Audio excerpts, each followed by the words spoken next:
Hello student, जैसे कि आपको पता है कि हमारा जो टॉपिक है वो लीलन है। तो हमने अभी तक लीलन टॉपिक पे बात की है, इस विषय पे हमने चर्चा की है। तो लीलन होता क्या है, लीलन का फैब्रिक तैयार कैसे किया जाता है, जो उसका फाइबर है वो कैसे तैयार किया जाता है, फाइबर को यार्न में कैसे कन्वर्ट करते हैं, फिर उसको टेक्सटाइल अपना जो फैब्रिक होता है उसमें कन्वर्ट कैसे करते हैं। तो अभी तक हमने ये देखा है, ये जाना है।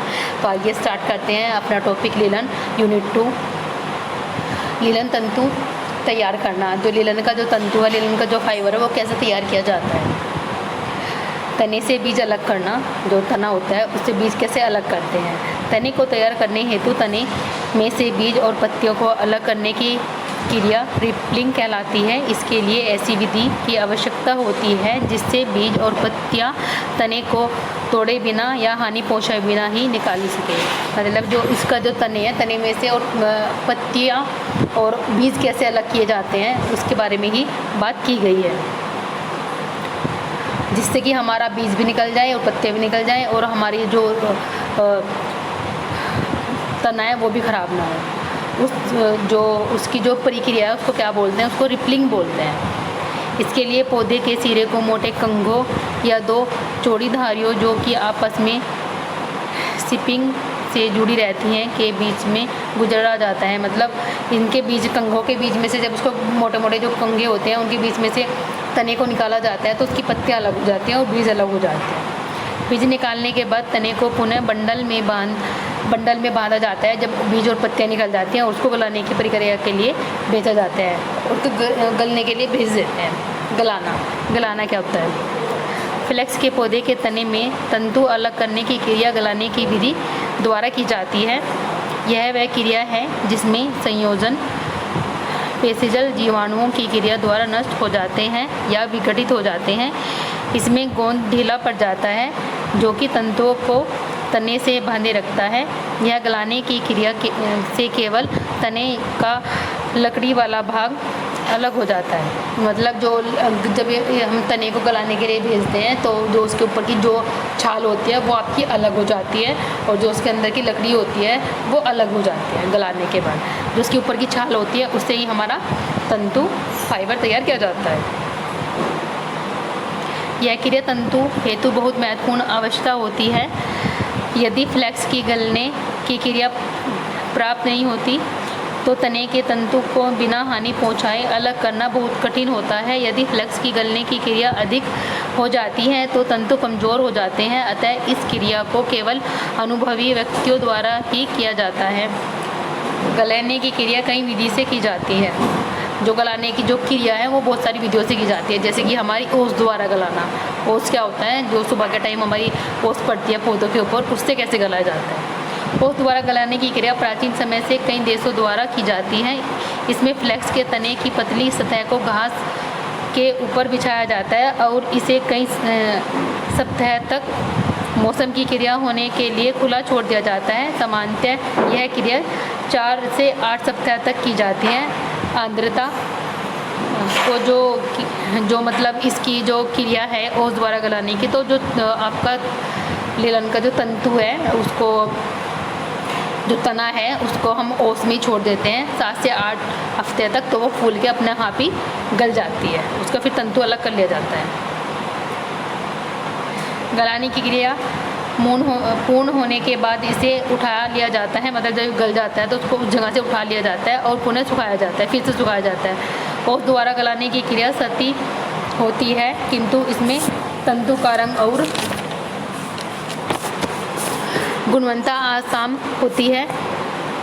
जो उसकी गुणवत्ता है वो असमान होती है। यदि विधि केवल अकेले किसान या छोटे प्लांट द्वारा उपयोग में लाई जाती है, जो कि सामान्यतः खराब किस्म का तंतु निर्माण करती है। मतलब जो खराब तंतु है वो उसमें अलग कर लिए जाते हैं और जो अच्छे तंतु हैं वो अलग कर लिए जाते हैं। पानी द्वारा गलाना, पानी के द्वारा कैसे गलाया जाता है तना।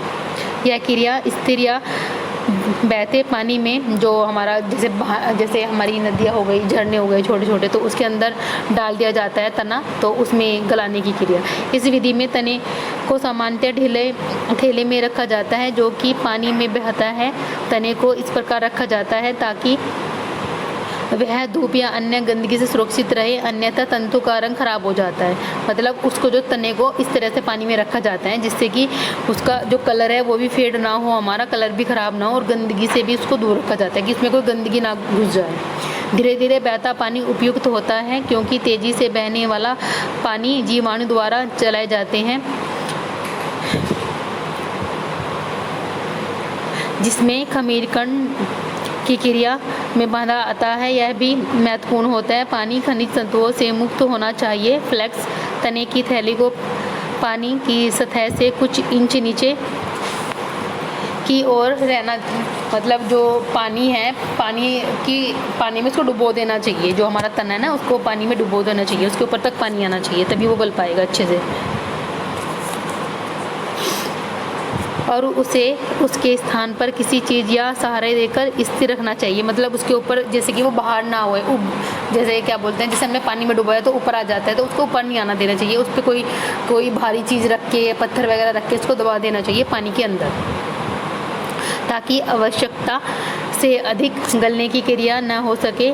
जब प्रक्रिया पूर्ण हो जाती है तो फ्लेक्स की थैली से निकालकर धोकर सुखाना चाहिए। बहते हुए पानी में गलाने से उत्तम तंतु प्राप्त होता है जिसका रंग मत पीला सफ़ेद होता है। जो गलाने की ये पानी में क्रिया है उससे जो उसका कलर है वो काफ़ी अच्छा आता है, ख़राब नहीं होता। स्थिर पानी की विधि में फ्लेक्स को बांध में रखा जाता है। इसमें यह प्रतिबंध किया जाता है कि बीच बीच में पानी को हटाकर ताज़ा पानी डाल सके। इस विधि में विघटित की क्रिया बहुत तीव्रता से होती है जिससे अधिक गलाने की संभावना होती है। अत्यंत इस प्रक्रिया को सावधानीपूर्वक देख की आवश्यकता होती है। कुछ स्थानों पर फ्लेक्स को बांध में से पूरी तरह गलाने के पूर्व ही निकाल लिया जाता है और बाकी की गलाने की क्रिया घास पर फैलाकर की जाती है। क्रिया पूर्ण होने पर फ्लेक्स को धोकर सुखाया जाता है। गलाने की क्रिया का समय पानी में तापक्रम पर निर्भर करता है। गर्म मौसम के केवल 10 दिन में 2 सप्ताह तक समय लगता है। मतलब जो गर्मी होती है, गर्मी में सिर्फ 10 दिन से 2 सप्ताह तक ही समय लगता है इसको गलने के, जबकि ठंडे मौसम में 2 से 4 सप्ताह तक की आवश्यकता होती है। जब मौसम ठंडा हो जाता है तो हमारा काफ़ी टाइम लग जाता है इसको गलाने के लिए। ये हमारी 2 तरह से गलाई जा सकती है, एक यांत्रिक गलाने की क्रिया और एक रासायनिक गलाने की क्रिया। जो हमारी यांत्रिक गलाने की क्रिया है वो क्या है?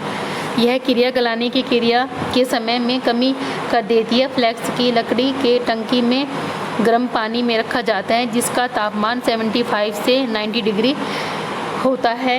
यहाँ से फ्लेक्स को निकालकर रोलर्स के बीच से प्रभावित किया जाता है ताकि विघटित तना टूट जाए और साफ पानी से पेकिटन, गोंद और अन्य अशुद्धियाँ दूर हो सके। इस विधि द्वारा तैयार लिनन का तंतु फफूंद के प्रति शीघ्र ही आकर्षित होता है। रासायनिक गलाने की क्रिया।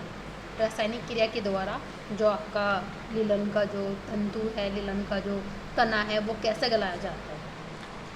रासायनिक विधि से भी गलाने की प्रक्रिया के समय में कमी हो जाती है, पर रसायन फ्लेक्स तंतु के रंग और मजबूती पर प्रभाव डालता है। जो रसायन है वो हमारे जो तंतु है उसके रंग और उसकी मजबूती पर भी काफ़ी प्रभाव डालता है। तब इस प्रक्रिया से हम आपका तना गलाते हैं। इस विधि में सोडा एक्स, ऑक्सैलिक सोडा और कास्टिक सोडा गर्म पानी में डाला जाता है और फिर से गलाने की प्रक्रिया की जाती है। जो आपका जो सोडा होता है इस विधि में जो यूज़ किया जाता है वो सोडा एक्स, ऑक्सैलिक सोडा और कास्टिक सोडा गर्म पानी में डाल देते हैं और फिर इसको तने पर यूज़ करते हैं। यह तनु सैलोरिक अम्ल के घोल में उबाला जाता है। जो इसका जो तना है वो आपका सैलोरिक जो अम्ल है उसमें भी उबाला जाता है।